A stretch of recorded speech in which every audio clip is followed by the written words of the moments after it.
নমস্কার বন্ধুরা, অর্পিতা স্পিরিচুয়াল চ্যানেলে আপনাদের সবাইকে স্বাগত।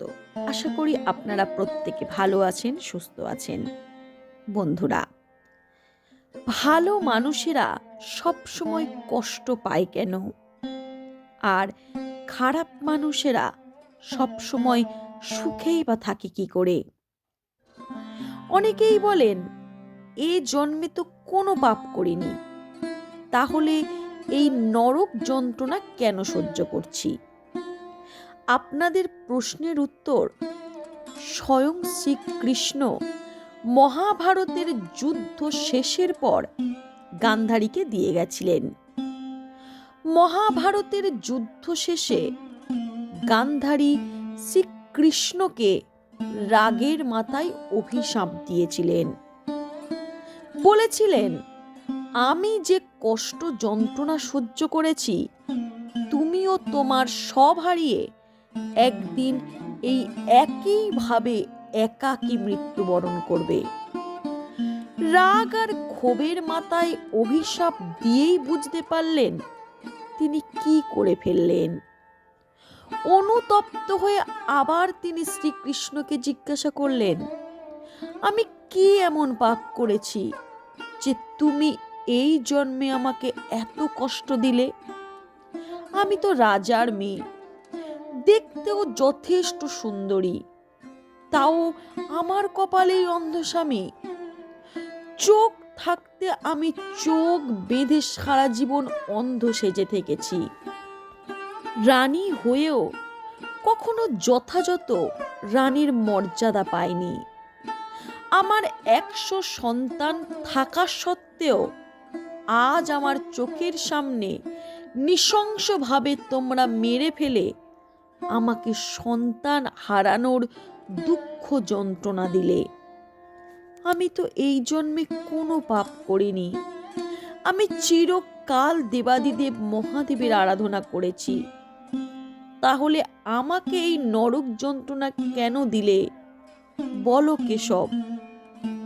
শ্রীকৃষ্ণ বললেন, হে দেবী, আপনি এই জন্মে কোনো পাপ করেননি, কিন্তু 100 জন্ম আগে আপনি কিশোরী অবস্থায় 100 প্রজাপতিকে ধরে ঘাসের শীষ দিয়ে প্রজাপতির চোখের মধ্যে ঢুকিয়ে মালা বানিয়ে গলায় পরে বিয়ে বিয়ে খেলেছিলে। আর সেই পাপের কারণে আপনি এই জন্মে অন্ধ স্বামী পেয়েছেন। সাথে আপনি চোখ থাকতেও অন্ধ সেজে থেকেছেন। সেই 100 প্রজাপতি যাদের আপনি নৃশংসভাবে মেরে বিয়ে বিয়ে খেলেছিলেন, তারাই এই জন্মে আপনার সন্তান রূপে জন্ম নিয়ে আপনাকে সন্তান হারানোর দুঃখ দিল। দেবী, আপনার তো আনন্দ করবার কথা, প্রতি জন্মে তিলে তিলে আপনাকে এই নরক যন্ত্রণা পেতে হয়নি। গান্ধারী তো হতবাক। 100 জন্মের আগের পাপের শাস্তি এই জন্মে দিলে? শ্রীকৃষ্ণ বললেন, আপনার কর্ম অনুযায়ী পুণ্য কর্ম শেষ হলে পাপ কর্মের শাস্তি আপনি পান। আপনার পুণ্য কর্ম শেষ হতেই আপনার পাপ কর্মের শাস্তি আপনি পেলেন।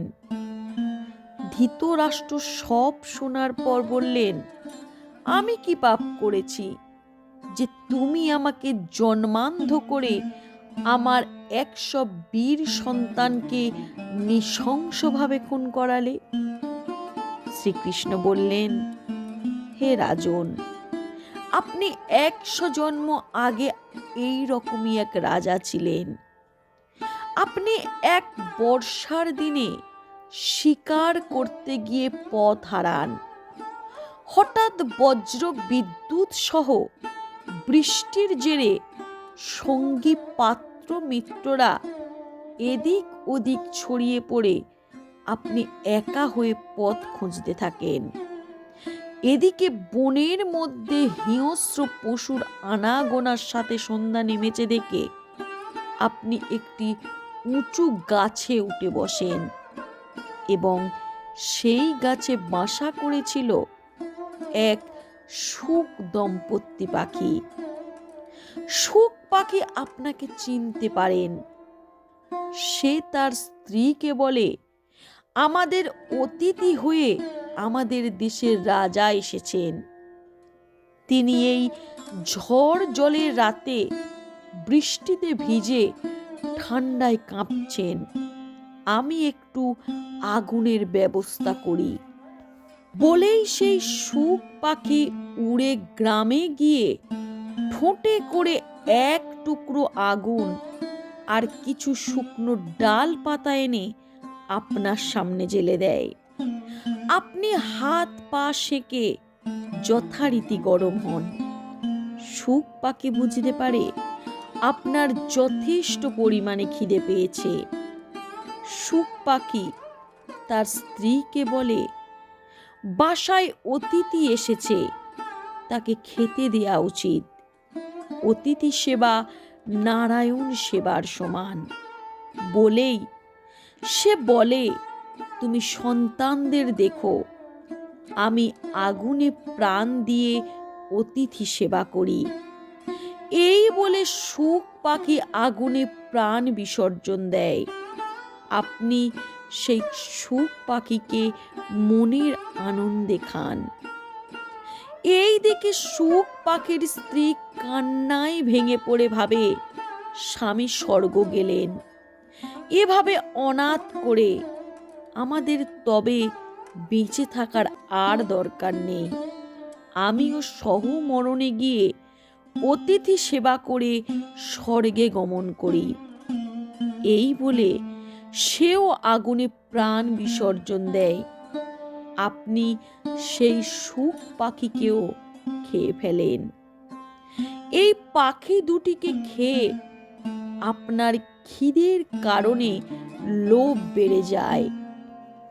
আপনি আবার খাবার খুঁজতে খুঁজতে এদিক ওদিক তাকাতেই শুক পাখির 100 উড়তে না পারা সন্তানকে দেখতে পেয়ে গরম গাছের ডালে করে সেই অসহায় পাখি শিশুদের চোখের মধ্যে ঢুকিয়ে গেঁথে আপনি নিজের পেট ভরান।